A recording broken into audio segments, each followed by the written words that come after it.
araw at ang buwan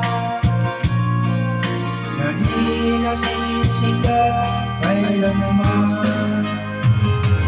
Kung sakaling ikaw ay lalayo, dalhin mo na rin pati ang puso ko. Pagkat ito'y di natitibo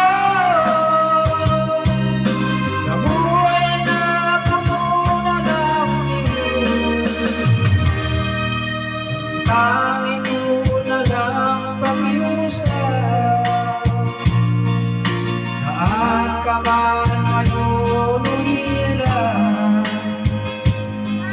huwag mo sana akong kalimutan.